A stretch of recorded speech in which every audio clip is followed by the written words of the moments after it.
impacts children, impacts students, impacts community members. So it's really important to have an idea of where we're going as a system. What's the vision for the system? What are the strategic goals? And how can your school contribute to that? So the most important decisions I ever made as a leader, or leaders make, are those decisions that impact kids, that impact learners. And I think it's also important to know that in the education sector, in schools and the system, you make dozens of decisions every day as a leader. Dozens. Some of them are easy and are spontaneous decisions because the situation warrants it. But the most difficult decisions are decisions around program, around discipline, around community, around health and safety, because those decisions cannot be made lightly. In a school setting, the most difficult decision around programming, around student achievement, actually I think deals with staffing. And it goes back to the concept of maintaining the integrity of the curriculum delivery in a classroom. And sometimes the most difficult decision is interacting with staff, performance reviews, discipline, because that not only impacts students and their academic performance, but you're actually impacting the life of a staff member as well. So the most difficult decisions actually have tentacles of consequences. I can think of a school where I was principal. When I went into school, the budget was 25% in debt. So in other words, the school started with a budget that was 25% less than it would normally have been allocated because of overspending. But that had a huge potential for interfering with student learning because of purchasing supplies, so it caused a huge problem. But on the other hand, I had intense pressure from the school board to solve the problem. So I go back to the concept of communication and involvement of the team.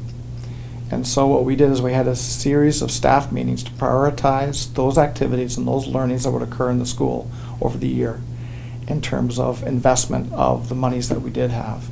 We mapped out a timeline, we mapped out the key outcomes, and I was able to present that to my superintendent and ask for some pre-forgiveness. But the staff were fantastic because what we did is that we were able to circumvent some of the expectations of the system in terms of purchases and really prioritized our resource allocation to maximize student learnings and student experiences in the class. So I can't give you precise examples of what we did because it was so long ago, but I remember the concept of meeting with the staff and the intense discussions we had, because we would have a primary division who wanted to do A, and we had a junior division who disagreed with that because they wanted to invest the dollars here, and a senior division that wanted to do something else. And we had to come to a meeting of the minds and agree collectively that we were going to forego A, B, and C in order to achieve D, E, and F. Well, that's a really good question. How do you prepare future leaders? And it doesn't matter what role you go into. It's never what you thought it would be. I'm not sure you can prepare somebody 100% for the role of principal or superintendent director until you walk in the shoes of a principal or superintendent director.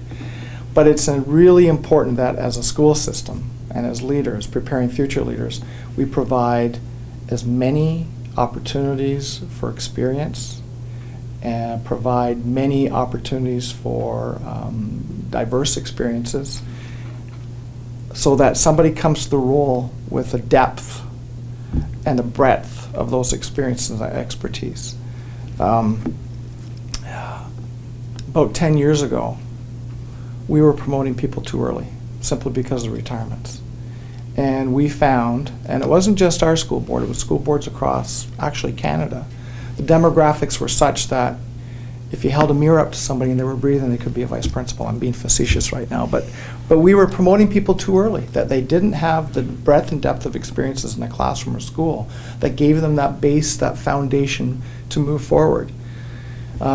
And those are the individuals who sometimes had some difficulty in terms of their roles as school leaders. So since that time, there are mentorship programs, there are opportunities to shadow school administrators. The biggest thing I would tell somebody who's interested in being a school leader is take your time. There's no rush to get into the job. Have the opportunity to take the time to experience as many opportunities as you can. Many grade assignments, many subject assignments, different school environments. The politics attached to a school change with the community. In terms of some communities, the parental pressure is pretty extreme in terms of expectations. And then there's some communities where there's no parental pressure. But there's different challenges inherent in terms of the community. The community might be experiencing difficulties in terms of economics or employment. So those challenges are very different. That type of experience will do you well as you move forward. The other opportunity, the other experience I would say to future leaders is take courses. Either AQ, enroll in a master's program, because the level of dialogue from colleagues, not just within the region but across the globe, valuable perspectives that can do you well on a go-forward basis. You know what? Learning shouldn't stop. Even as directors, we met regionally. We met with Ken Leithwood. We looked at the Ontario leadership framework. We had discussion groups. We would take a book and read it and meet and dialogue about it. And the one that I've referenced is Marzano and Waters' work in terms of district leadership that works. Excellent book in terms of talking about systems being loosely coupled systems and what directors can do, what principals can do, what superintendents can do to tighten the structure so that schools and principals are more accountable to the outcomes, learning outcomes that students have. What directors can do to ensure that principals work collegially and collectively together.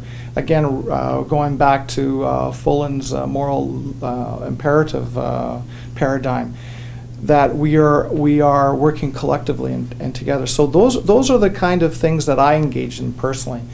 You know, enrolling in the master's program, enrolling in AQ courses. School systems have reading, usually have principals do readings on a monthly basis and have principal meetings that don't focus necessarily on the management aspect of the job, but the theoretical part of the job and how do you apply theory into a school environment. How do you know when you go home at the end of the day that you've been an effective leader? I can sleep. I can sleep at night. Being an effective leader, that's a tough one, because one of the frustrations of being a leader is you don't get a lot of feedback. You don't have a lot of people phoning you up or emailing saying, you're doing a heck of a job. It's usually the parent or the superintendent calling you saying, I have a concern. But there are key indicators of that you can look for being an effective leader. And the first one is student outcomes. You should be able to walk in a classroom and have an intuitive sense that things are happening, as well as concrete evidence that outcomes are being achieved, and that what is happening in the classroom is what was discussed as a staff in terms of student performance, in terms of teacher curriculum delivery, integrity of the curriculum. Being an effective leader as a system leader, again, visiting schools, because being a system leader, you have the benefit of visiting a variety of schools. And if there is an interconnectedness of what's happening in the schools, it's not going to be exact, it's not going to be the same, but there are characteristics and similarities so that there's consistency in terms of outcomes, expected outcomes.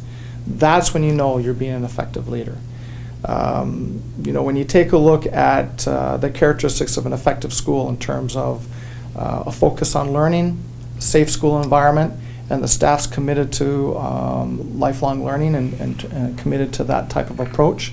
If you see that across the system, then again, you know you're being an effective leader. You could work 24/7 in any role, vice principal, principal, superintendent. You could work 24/7. And the key aspect is the work-life balance. I mean, it's really, really important to me. Sometimes being a school leader means saying no, saying this can wait. We're in the people business. That's the top priority, is building relationships, working with people, working with students, staff, parents, superintendents, community members. So in terms of effectiveness, to me, paperwork is secondary. It's easy for me to say that, but it was really important for me to model that. You can't get to everything, and at some point in the day, the computer has to go off. Yeah. One of the things you have to watch as a leader is it's easy to say establish a work-life balance, and then show up at school at 6 in the morning and leave at 9 at night. That's not good modeling. And one of the things I learned early is that as a director, I took my vacation time. I had superintendents come up and thank me, because what it was modeling an expectation to take your vacation time. If I'd lost my vacation and had to turn it back to the board, that's not good modeling. But again, it goes back to knowing your why and knowing your values and beliefs and living by them.